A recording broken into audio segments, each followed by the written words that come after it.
Some of the locals having a good time out here at the Optima Batteries. KDBA Summer Thunder on Lake Lucas, presented by General Tire. Welcome to Wheatland, Missouri. This is the second stop here of the 2022 season for the KDBA competitors. Time now to talk about Pro Modify.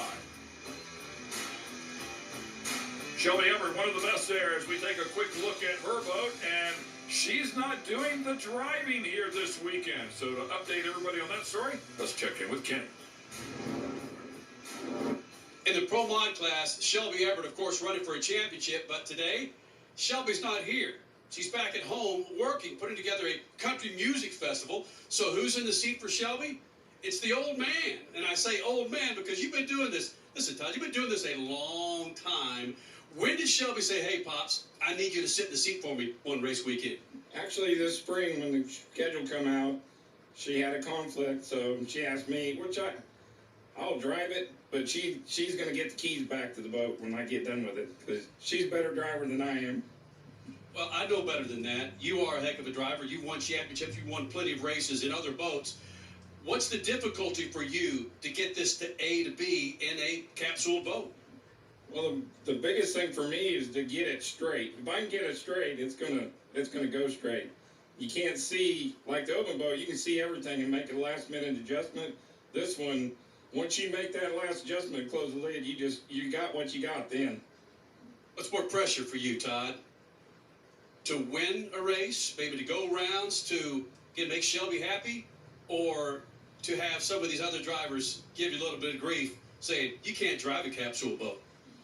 Oh, I think the other guys know that I can drive. I've been doing this for 30-some years, but she told me just to have some fun, so really no pressure. I'd love to win some rounds here and maybe win a race, but, you know, whatever happens, happens.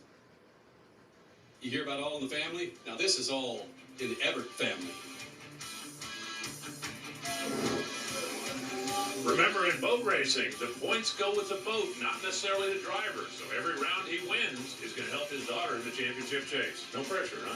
That is exactly right, and she made it to the final round here in the season opening event. Ended up with the runner-up spot to Mike Lamb. Let's talk about the Pro Modified category, Alan. They run on alcohol. They're hydroplane outrigger design. The index in this class is 5.6 seconds. The quicker boats are required to have the capsule inside them, and these boats will run well over 150 miles an hour. Mike Lamb, you say, the guy who won the first race? Well, he's the guy who's the #1 qualifier. Nailed that index, but as you can see, the top 6 boats are within a tenth of a second. Let's take a look at how they line up on the race ladder. Yeah, and I love it. I mean, this field is loaded up with former champions inside of it, different categories as well. So it's always a tough category when you make it up into the Pro Modified, Pro Outlaw ranks. These guys typically, and gals, have been racing for a long time. Very, very good at what they do. And Mike Lamb, certainly one of those guys. Couple of wins going back into 2017, San Angelo and Marble Falls. Won again at Marble Falls in 15. 2020 KDBA Pro Modified champ. I mean, he's an absolute player. #1 qualifier here this weekend. Won the season opening event. This guy will upset your day. And as you saw on the 7-boat in the ladder, this is the only buy run all day long. So Mike Lamb going to take full advantage. You can see him throw the laundry out down there at the finish line. ET comes up at 5.596, speed of 164 miles per hour. I mean, call me crazy, Ken. I think he's pretty much locked in on that index. Yeah, no question. I mean, that boat is set up and ready to rock it right like it was at the season opening event. Here we go. Let's find out how Todd Everett does. We heard Kenny reference to him, a former champion. Heard him mention he's been doing it for more than 30 years. Not inside of these capsule boats, but trust me, he knows exactly what's going on when he pulls that lid shut, and he'll line up alongside an extremely tough Jeremy Schmidt, who comes out of the sportsman ranks as well. It's done a lot of racing. I love the name of the boat he's got down there. No excuses. Qualified at a 5.65 seconds. Everett qualified at a 5.64 seconds. You don't think reaction time is going to be important? It sounds like the boats are exactly lined up, and well, reaction time decided this one. Yeah, this one's over. Jeremy Schmidt leaves too early by 89 thousandths of a second. Allows Todd to run that thing down through the gate, puts 5.582 on the board. So 18 thousandths too quick, but that's okay. He'll be happy with that number for sure, 170 miles an hour. And for Schmidt, after he jumped the start by a little bit, he runs exactly on the index at 5.60. That's just heartbreaking when you know you had the boat perfect and the driver just simply jumped the gun a little bit. That's a great onboard shot looking across the sponson. Then Schmidt in the other lane. Yeah, that was a great shot. I think first time we've seen that one. And, of course, the boats just being side by side like that, you can see the difference in performance in different areas of the track. Speaking of former champions, how about this guy? Sean Reed, an absolute player. Anytime he shows up, a threat to win. Multi-time champion here in the Pro Modified category. And he's going to line up alongside Tip Draffin and Sean Reed qualifying in the number 2 slot.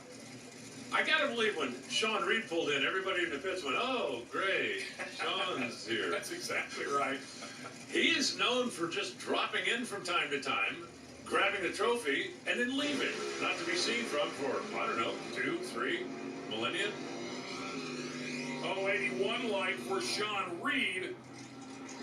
Tip, on the other hand, unfortunately has a mechanical, left the line a good bit late, then had a mechanical. Sean drives it down through the gate and put the number up on the board. We'll take the win here and go to round number 2. He knows exactly what he's doing here. A 5.834, exactly what he needed to do, which is shut it off at the other end. Yeah, watch and listen. You're going to hear it. I guarantee his radio man called him and said, "Shut it off. He's broke." Right there. Throttle clap shut.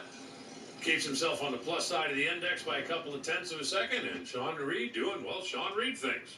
Winning rounds. And, of course, that'll bring us up to our next pair. This will be Tyler Salzman and the Hillbilly Express. Tyler Salzman, the 2021 Quick Eliminator runner-up in points, and he'll square off against Forrest Warren. Forrest Warren in that wildly colored machine. The Hedman Hustler boat. Over on the right side of the racetrack, again going back to qualifying, Forrest checked in with a 5.66. Salzman, a 5.63, 300ths of a second. Could be made up on the starting line.